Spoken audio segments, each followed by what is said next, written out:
Ce matin, une nouvelle tragique est tombée. Irfan Khan nous a quittés à l'âge de 53 ans. Immense acteur reconnu à l'international et figure majeure du cinéma d'auteur indien, il aura marqué sa génération comme très peu d'acteurs en sont capables. Mais si en France on le connaît essentiellement pour The Lunchbox et ses participations à des films internationaux, qui était-il vraiment ? En dehors de ses films les plus connus chez nous, comment redécouvrir sa filmographie ? Je vous propose une petite vidéo à chaud, sous le coup de l'émotion, un hommage que je me devais de faire à un artiste si brillant. Irfan Khan, de son nom complet Sahabzadeh Irfan Ali Khan, naît le 7 janvier 1967 à Jaipur en Inde. Si sa famille est de lointaine descendance royale, il ne va certainement pas grandir dans le luxe puisque son père vendait et réparait des pneus. En grandissant, comme à peu près n'importe quel gamin en Inde, il va se passionner pour le cricket dans lequel il veut faire carrière. Il a un vrai talent pour ça, il est d'ailleurs repéré et sélectionné pour un tournoi qui met en valeur les espoirs du cricket indien de moins de 23 ans, mais il va devoir y renoncer. Premièrement car ses parents ne sont pas très enthousiastes à l'idée de le voir se lancer dans le sport, mais surtout parce qu'il n'a pas les moyens de s'inscrire au concours.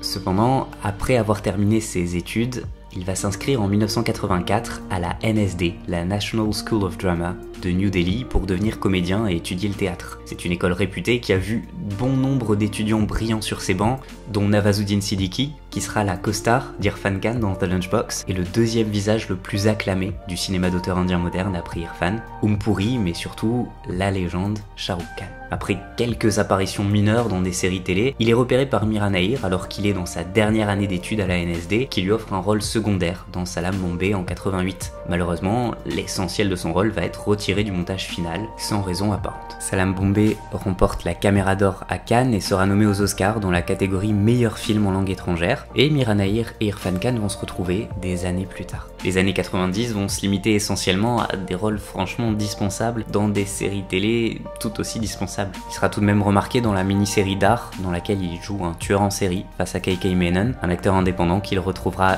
plus tard au sommet dans Haidar. Malgré un rôle au cinéma dans le film d'auteur acclamé Ek Dr. Kimot en 1990, ses sorties ciné de cette décennie se limitent vraiment à des rôles secondaires dans des flops rejetés autant par la critique que par le public. Alors que la fin des années 90 approche, Irfan Khan envisage sérieusement de changer de carrière, de tout abandonner. Et puis vint l'impensable. Le grand cinéaste Asif Kapadia, encore jeune à l'époque, lui offre le rôle principal du film The Warrior en 2001, un projet international qui met enfin Irfan Khan à l'honneur et le propulse sur les devants de la scène. À partir de ce moment-là, la carrière de l'acteur prend le tournant qu'elle aura pour le reste de sa vie. Il va jongler entre cinéma d'auteur et films internationaux avec un talent inégalable. En 2003, il tourne avec deux jeunes cinéastes qui vont jouer un rôle majeur dans la renaissance du cinéma d'auteur hindi, Tigmanshu Dhulia pour Asil et Vishal Bhardwaj pour Maqbool. Asil va offrir à Irfan Khan le Filmfare Award de meilleur acteur dans un rôle négatif, et Maqbool, premier volet de la grandiose trilogie shakespearienne de Bhardwaj, dans lequel il réinterprète Macbeth, lui permet d'être mis en avant au Festival de Cannes et au Festival de Toronto, sans oublier un immense triomphe critique en Inde. En 2005, il obtient enfin le premier rôle principal dans un film commercial bollywoodien avec Rogue, et là encore sa performance est remarquée. Après une virée dans le cinéma régional telougou, il obtient à nouveau une reconnaissance internationale puisque Mira Nair lui offre cette fois le rôle principal de The Namesake, un nom pour un autre, sublime film d'auteur distribué par Fox Searchlight, ce qui va aider à la reconnaissance et qui va faire un tour du monde des festivals. 2007 lui offre d'autres grands films dont Life in a Metro d'Anurag Basu et quelques séquences du Darjeeling Limited de Wes Anderson.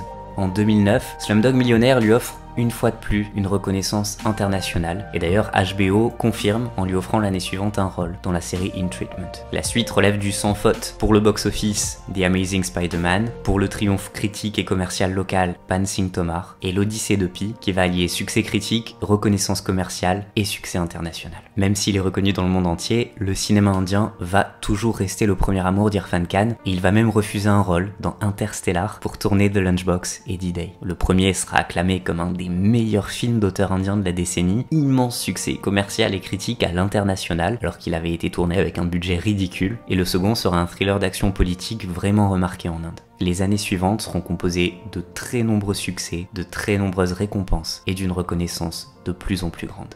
En 2018, une tumeur neuro-endocrine lui est diagnostiquée et il quitte l'Inde pour suivre un traitement intensif qui va l'épuiser mais semble le guérir. Fin 2019, il termine son dernier tournage, Angrezi Medium. Il ne pourra pas malheureusement assurer la promotion du film, évoquant une rechute dans sa santé sans en dire plus. Le film est une satire sociale et démarre bien lors de son premier jour, mais dès le lendemain, de nombreux cinémas commencent à fermer à cause du Covid-19. 4 jours plus tard, un décret impose la fermeture de tous les cinémas du pays, tuant prématurément un film au potentiel très prometteur. Le 28 avril, il est hospitalisé à cause d'une infection du côlon. Le lendemain, son décès est annoncé, laissant tout un pays en deuil et des fans dévastés dans le monde entier. Irfan Khan est et restera une légende du cinéma indien. L'homme qui a ouvert la voie aux acteurs indépendants, celui qui a prouvé qu'on pouvait être reconnu mondialement bien plus que des superstars locales en consacrant la majeure partie de sa carrière au cinéma d'auteur. Sans Irfan Khan, il n'y aurait sûrement jamais eu de Nawazuddin Siddiqui. Sans Irfan Khan, il n'y aurait sûrement jamais eu de Rajkumar Rao ou Ayushmann Khurrana, ces jeunes stars qui assument d'éviter au maximum le cinéma commercial et bénéficient tout de même d'une reconnaissance impressionnante en Inde et à l'étranger grâce au festival. Sans Irfan Khan, il n'y aurait peut-être pas eu ce cinéma indien que j'aime tant, ce cinéma indépendant-là qui assume sa différence et qui m'a fait aimer le cinéma.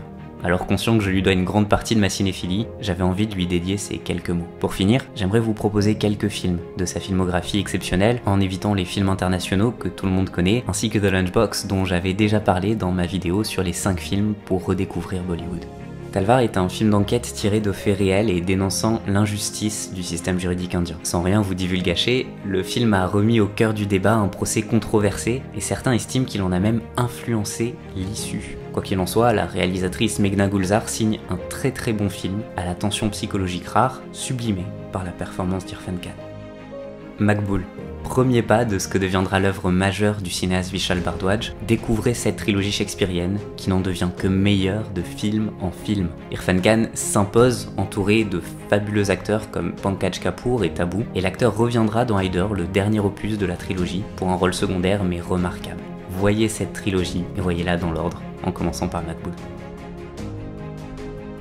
Piku, c'est une comédie familiale qui semble flirter avec le mauvais goût pour finalement dévoiler une poésie infinie, confirmant l'immense talent de Fujit Sircar. Irfan Khan nous montre une fois encore sa facilité à jongler entre les registres, à nous toucher, à être purement et simplement attachant.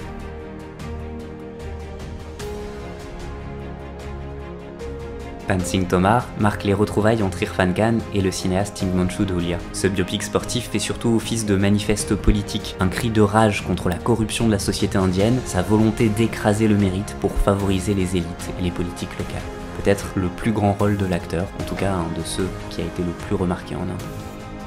Indie Medium est son plus gros succès commercial au box-office local indien. Cette satire sociale s'amuse cruellement de la violence sociale en Inde, des enjeux que représente l'apprentissage de l'anglais dans le pays. Derrière ces faux airs de film grand public, Indie Medium c'est avant tout un film intelligent, une critique acerbe, divertissante et brillante, et il a notamment remporté le film phare du meilleur acteur pour son rôle de père complexé par sa classe sociale. Et là encore, ça avait quelque chose de révolutionnaire. Avant lui, les acteurs indépendants gagnaient le prix de la critique, jamais le prix de meilleur acteur. J'espère vous avoir donné envie de découvrir un peu plus la carrière de ce grand acteur, un être humain remarquable qui, dans ce qui allait devenir sa dernière interview pour le Mumbai Mirror, confiait vouloir vivre pour remercier sa femme de son soutien absolu depuis sa maladie. C'est le cœur serré que je vous laisse, puisse-t-il reposer en paix.